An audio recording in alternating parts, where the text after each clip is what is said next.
Praise the lord. దేవుని పరిశుద్ధ నామానికి మహిమ కలుగునుగాక. ఈ వీడియోని వీక్షిస్తున్న దేవుని పిల్లలందరికీ ప్రభు అయిన యేసుక్రీస్తు నామంలో లవ్ అండ్ పీస్ మినిస్ట్రీ తరపున నా వందనాలు తెలియజేస్తూ ఉన్నాను. దేవుని బిడ్డారా, దేవుని వాక్యాన్ని ప్రకటించడానికి పరిశుద్ధాత్మ దేవుడు నన్ను ప్రేమించి మీ ముందు నిలబెట్టాడు. అయోగ్యురాలిని, యోగ్యత లేని దానిని అయినా దేవుడు తన కృప ద్వారా నన్ను బలపరిచి నా నోట నుండి ఆయన మాట్లాడి మీకు జీవాహారం అందించాలనే ఆశతో ఈ సమయంలో ఈ కార్యక్రమాన్ని ప్రారంభిస్తూ ఉన్నాం. దేవునికి స్తోత్రం. ప్రియమైన దేవుని బిడ్డారా, దేవుడు ప్రేమామయుడు అని మనందరికీ తెలుసు. దేవుడు లోకమును ఎంతో ప్రేమించెను కాగా ఆయన తన అద్వితీయ కుమారునిగా పుట్టిన వాని యందు విశ్వాసముంచు ప్రతివాడును నశింపక నిత్య జీవము పొందినట్లు ఆయనను అనుగ్రహించెను అని యోహాను సువార్త 3:16 దేవుని మాట మనకి సెలవిస్తూ ఉంది. ఇక్కడ ప్రారంభంలో ఏమని రాయబడింది? దేవుడు లోకమును ఎంతో ప్రేమించాను. లోకం అంటే మనమే, ప్రజలమైన మనమే, జనాంగమైన మనమే, ఆయన బిడ్డలమైన మనమే. దేవుడు తన బిడ్డలను ఎంతగానో ప్రేమించినట్లుగా ఈ వాక్యము ద్వారా మనము గ్రహిస్తూ ఉన్నాం. అందుకే ఆయన తన ఒక్కగానొక్క కుమారుణ్ణి, తన అద్వితీయ కుమారుణ్ణి మన కొరకు ఈ లోకానికి పంపించాడు. ఈ పంపించటంలో ఒక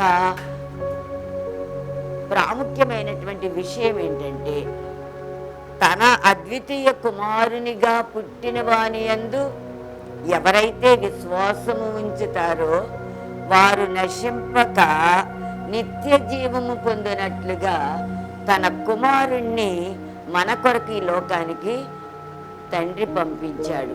దేవునికి స్తోత్రం కలుగును గాక. హల్లెలూయా, హల్లెలూయా. దేవుని బిడ్డలారా, మానవుడు నశించిపోకూడదు అనేది దేవుని చిత్తమై ఉంది. దేవునికి స్తోత్రం. ఒక మనిషి ఇంకొక మనిషిని రక్షించలేడు. కేవలము పరిశుద్ధుడే, దేవుడే మనిషిని రక్షించగలడు అని మనము ఈ సమయంలో నేర్చుకుంటున్నాం. దేవునికి స్తోత్రం. ఒక మనిషి ఇంకో మనిషిని రక్షించలేడు. ఇది దైవ స్వభావము కలిగిన వారు మాత్రమే చేయగలరు. అందరికీ ఇది సాధ్యము కాదు అనే విషయాన్ని మనము ఈ వాక్యములో తెలుసుకుంటున్నాం. పాపములు క్షమించడానికి భూమి మీద మనుష్య కుమారుడికి మాత్రమే అధికారం ఉందని వాక్యం సెలవిస్తుంది. మానవుని యొక్క పాపాలని క్షమించడానికి దేవుని కుమారుడికి మాత్రమే అధికారము ఉంది. ఈ భూమి మీద మరెవ్వరికీ కూడా పాపాలు క్షమించే అధికారము లేదు అని మనము ఈ సమయంలో నమ్మాలి. దేవుని బిడ్డలారా, దేవునికి స్తోత్రం. హల్లెలూయా. మానవునికి రక్షణార్థమైనటువంటి మారు మనస్సు కావాలని దేవుడు సెలవిస్తూ ఉన్నాడు.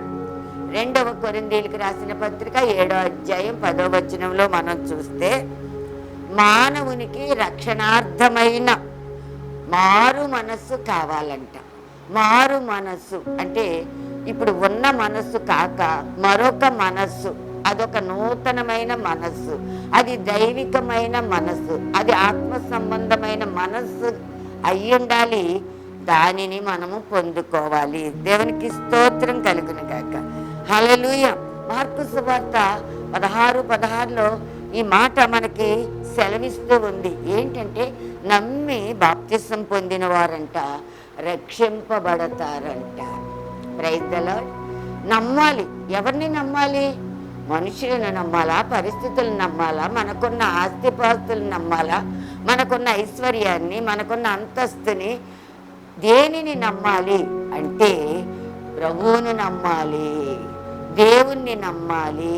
దేవునికి మహిమ కలుగును గాక. నమ్మి అంటే విశ్వాసముంచి బాప్తిజం తీసుకోవటం ద్వారా మనము రక్షింపబడతాము అని పరిశుద్ధ గ్రంథం మనకి తెలియజేస్తూ ఉంది. దేవునికి స్తోత్రం. ఒక దైవజనుడు ఏమని చెప్పాడో తెలుసా? A turning away from sin. A turning అంటే ఒక మలుపు. దేవుని బిడ్డలారా, a turning away from sin and a turning to God. హల్లెలూయా. ఈ లోక సంబంధమైన ఈ లోకం నుండి ఒక మలుపు తిరిగి మనము దేవుని తట్టు తిరగటమే రక్షణ పొందటం. దేవునికి స్తోత్రం కలుగును గాక. హల్లెలూయా. దీనికి రక్షణ పొందాలంటే దేవుని బిడ్డలారా కావాల్సింది ఏంటో తెలుసా? పశ్చాత్తాపం కావాలి. మారు మనసు పొందాలంటే మొదటిగా ఫస్ట్ స్టెప్ పశ్చాత్తాపం. దీన్ని ఏమంటారు? రిపెంటెన్స్ అంటారు. దేవునికి స్తోత్రం. ఈ రిపెంటెన్స్ ఎప్పుడు వస్తుందంటే మనం ప్రభువుని నమ్మడానికి ముందుగా పశ్చాత్తాపం రావాలి. Repentance comes before believing. దేవునికి స్తోత్రం. మనం పాపము విడిచి ప్రభు తట్టు తిరగాలి.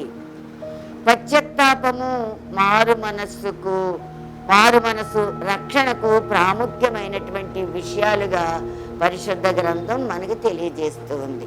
పశ్చాత్తాపం లేకుండా, మారు మనస్సు లేకుండా రక్షణ పొందాలి అనేటువంటి ఆలోచన మనకి ఉండకూడదండి. అది అసాధ్యం. పశ్చాత్తాపం లేకుండా, మనం పాపాలు ఒప్పుకోకుండా, ప్రభు దగ్గరికి వెళ్లకుండా, ప్రభు పాదాల మీద పడకుండా, పాపపు ఒప్పుకోలు చేయకుండా, పాప క్షమాపణ పొందుకోకుండా, హల్లెలూయా, మారు మనస్సును పొందుకోకుండా, అంటే నూతనమైన హృదయాన్ని, నూతనమైన ఆత్మను, నూతనమైనటువంటి మనస్సును పొందుకోకుండా మనము రక్షణ పొందలేము. దేవునికి స్తోత్రం కలుగును గాక. హల్లెలూయా. దేవుని బిడ్డలారా, క్రీస్తు శిలువ సమస్త మానవాళి పాపాలకి దేవుడిచ్చినటువంటి గొప్ప బహుమానమని చరిత్రలో మనకి తెలియజేస్తూ ఉంది. సమస్త ప్రజల పాపాలకి క్రీస్తు శిలువ ద్వారానే రక్షణ కలుగుతుంది, పాప విమోచన కలుగుతుంది, పాప క్షమాపణ కలుగుతుంది అని నువ్వు నమ్మాలి అని దేవుడు మాట్లాడుతూ ఉన్నాడు. దేవునికి స్తోత్రం కలుగును గాక. హల్లెలూయా. రక్తం చిందించడం వలన పాపానికి ప్రాయశ్చిత్తం కలుగుతుంది. Praise the lord. హల్లెలూయా. హల్లెలూయా. పాప క్షమాపణ కావాలంటే ఒక పరిశుద్ధుని రక్తము చిందించబడాలి. ఎవరు ఆ పరిశుద్ధుడు అని మనం ఆలోచన చేస్తే దేవుని కుమారుడు. అందుకే దేవుని వాక్యం చెప్తుంది, ఇదిగో లోక పాపములను మోసుకొని పోవు దేవుని గొర్రె పిల్లవైన యేసు. దేవునికి స్తోత్రం కలుగును గాక. ఆ యేసే మన పాపాలకి పరిహారం. ఆ యేసే మన రక్షణకు మార్గం. ఆ యేసే మన రక్షణకు ముక్తి మార్గం అని పరిశుద్ధ గ్రంథం తెలియజేస్తూ ఉంది. దేవునికి స్తోత్రం. హల్లెలూయా. కాబట్టి ఆయన మన పాపాల నిమిత్తము హల్లెలూయా పరిహారముగా ఈ లోకానికి వచ్చాడు. లూకా సువార్తలో మనం చూస్తే హల్లెలూయా నశించిపోతున్న దానిని వెదకి రక్షించడానికి ఆయన నరునిగా ఈ లోకానికి వచ్చాడు. దేవునికి స్తోత్రం. హల్లెలూయా. దైవత్వం విడిచిపెట్టాడు, మానవత్వాన్ని ధరించుకున్నాడు, పరలోకం విడిచిపెట్టాడు, ఈ భూమి మీదకి వచ్చాడు. దేవునికి మహిమ కలుగును గాక. దేవునికి స్తోత్రం. హల్లెలూయా. మన పాపాలు పోవాలంటే, మనము పరిశుద్ధంగా ఉండాలంటే, మనము రక్షణలోకి నడిపించబడాలంటే ప్రియమైన దేవుని బిడ్డ, నీవు ప్రభువునందు విశ్వాసము ఉంచాలి. విశ్వాసం ఉంచడం ద్వారా ఆయన నిత్య జీవము నీకు ఇవ్వబడుతుంది. Praise the lord. హల్లెలూయా. అప్పుడు ఆయన మన యందు దయ కలిగి, కృప కలిగి, ప్రేమ కలిగి, కనికరము కలిగి, దేవునికి స్తోత్రం, నీ పాపాలను క్షమించడానికి, నా పాపాలను క్షమించడానికి, నీ దోషాలు తీయడానికి, నా దోషాలు తీయడానికి. దేవునికి స్తోత్రం. హల్లెలూయా, హల్లెలూయా. మా సమస్త మానవాళి కోసం ఆయన నా స్థానములో ఆయన ఉన్నాడు అని ఈ మధ్యాహ్న కాల సమయంలో మీకు నేను తెలియజేస్తూ ఉన్నాను. దేవునికి స్తోత్రం కలుగును గాక. హల్లెలూయా. నా స్థానములో ఎవరో ఉంటే నాకు రక్షణ లేదు. నా స్థానములో మరెవరో ఉంటే నా పాపాలు పరిహరింపబడవు, నా పాపాలకి క్షమాపణ లేదు. దేవుని బిడ్డలారా, పరిశుద్ధుడైన ప్రేమామూర్తి అయిన యేసయ్య ఒక్కడే నా స్థానములో నిలవగలిగితే నా పాపాలు పరిహరించబడతాయి, నా పాపాలకి విమోచన దొరుకుతుంది, నాకు రక్షణ అనుగ్రహింపబడుతుంది. దేవునికి స్తోత్రం కలుగును గాక. హల్లెలూయా. దేవుని బిడ్డలారా, మనం రక్షింపబడాలంటే, మన పాపాలకి క్షమాపణ కావాలంటే, విమోచన కావాలంటే ఒకటే మార్గం, ప్రభు పాద సన్నిధికి మనం వెళ్ళాలి. ఆయన శిలువ దగ్గరికి మనం వెళ్ళాలి. ఆయన శిలువ చెంత మన పాపాలు ఒప్పుకోవాలి, కన్నీరు కార్చాలి, పశ్చాత్తాపంతో ప్రభువుని వేడుకోవాలి. కరుణామయుడైన మన దేవుడు, దేవుని బిడ్డలారా, తప్పక మనల్ని రక్షించడానికి ఆయన ఇష్టపడుతూ ఉన్నాడు. దేవునికి స్తోత్రం. మరి మన పాపాలకి ప్రాయశ్చిత్తము కానీ, మన పాపాలకి విమోచన కానీ, మన పాపాలకి క్షమాపణ కానీ ఎక్కడ దొరుకుతుంది అంటే, పరిశుద్ధ గ్రంథం చెప్తుంది, ఆయన శిలువ దగ్గరే దొరుకుతుంది. అందరూ క్రైస్తవులైన వారు ప్రతి వారు పాడే పాట, శిలువ చెంత చేరిన నాడు కలుషములను కడిగి వేయు. ఆయన శిలువ దగ్గరికి వెళ్ళిన వెంటనే మన దోషాలు, పాపాలు, శాపాలు అన్నీ కూడా కడిగి వేయబడతాయి. దేవునికి స్తోత్రం. హల్లెలూయా, హల్లెలూయా. నీ పాపాలు క్షమించబడాలంటే తప్పకుండా ప్రభు పాద సన్నిధికి వెళ్ళాలి, ప్రభు శిలువ చెంతకు వెళ్ళాలి, ఆయన శిలువ దగ్గర నువ్వు మోకరించాలి. దేవునికి స్తోత్రం. మొర్ర పెట్టాలి. ఆయన శిలువ తట్టు నువ్వు చూడగలిగితే దేవుని బిడ్డ, నీ పాపాలు పరిహరించబడతాయి. దేవునికి స్తోత్రం. నీ కోసం, నా కోసం, సమస్త మానవాళి కోసం ఆయన శిలువలో శ్రమలు అనుభవించాడు. ఆ శిలువలో వేలాడాడు ఆయన.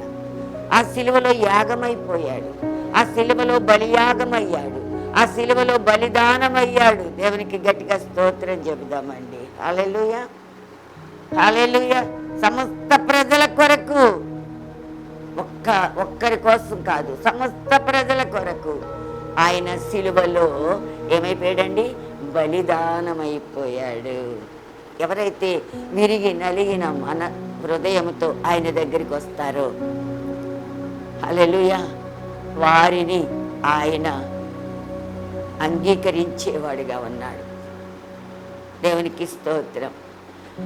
విరిగి నలిగిన మనసే నాకు ఇష్టమైన బలి అని ప్రభువు తన వాక్యం ద్వారా మనకు తెలియపరిచారు. దేవునికి స్తోత్రం కలుగును గాక. లెంటు దినాలలో ఉన్నాం దేవుని బిడ్డలారా, శ్రమ కాలములో ఉన్నాము.